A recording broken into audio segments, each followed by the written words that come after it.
Qui est le célèbre Sassoferrato? Oui, c'est moi.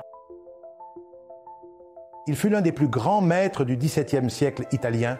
Il a laissé une marque indélébile dans l'histoire de l'art.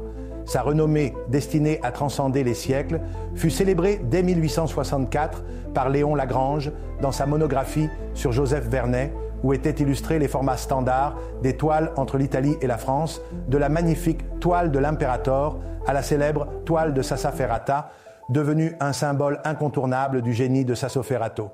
Aujourd'hui, nous découvrirons un chef-d'œuvre fascinant du XVIIe siècle, Sainte Cécile de Giovanni Battista Salvi, dit Sassoferrato. Notre tableau, réalisé avec une délicatesse chromatique sans pareille, représente le saint, patron de la musique, dans un moment de contemplation extatique, entouré d'un rideau rouge, d'un paysage évocateur en arrière-plan et d'un élégant vase de fleurs. Ce sont précisément ces éléments, absents dans la variante plus simple conservée au musée Poldi Pezzoli, qui confèrent au tableau d'Altomani une théâtralité et un symbolisme extraordinaires qui font pâlir toutes les autres éditions en comparaison. Observez le regard levé de Sainte-Cécile, chargé d'une spiritualité incommensurable, et ses mains suspendues, capables d'évoquer une mélodie intérieure. Le jeu raffiné de lumière et d'ombre, typique de l'art baroque, intensifie les contrastes et transporte l'observateur dans une atmosphère de profonde dévotion. Et maintenant, je vais vous guider dans une comparaison rapprochée en montrant les détails côte à côte pour apprécier la différence qualitative substantielle entre notre travail et la version conservée au musée milanais. Tout d'abord, les deux broches en or enrichies de pierres précieuses se distinguent. Dans la version Altomani, leur brillance et leur tridimensionnalité transmettent l'idée tactile d'un bijou authentique, tandis que dans la deuxième version, elles apparaissent faibles et dépourvues de lumière. De plus, les précieux reflets dorés des boucles qui encadrent le visage confèrent une chaleur et une profondeur extraordinaires. Passons maintenant aux détails qui font vraiment la différence. Le réalisme du livre est tel que les pages, la reliure et même les lignes de texte sont presque lisibles à l'œil nu.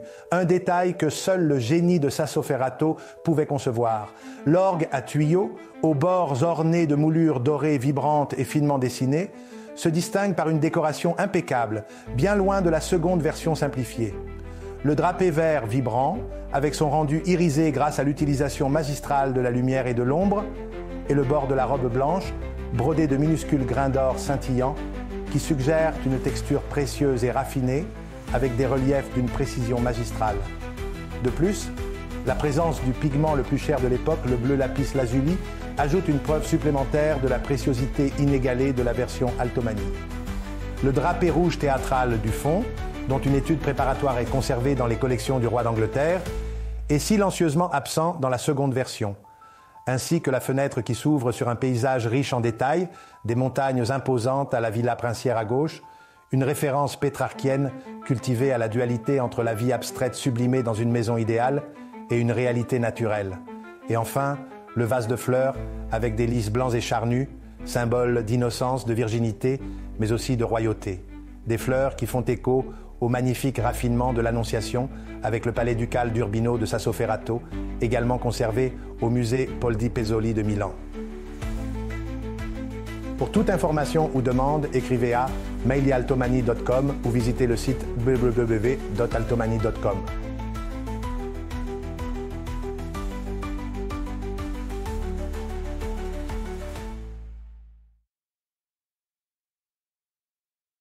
Pour ne pas manquer les prochains chefs-d'œuvre, aimez et abonnez-vous gratuitement à la chaîne.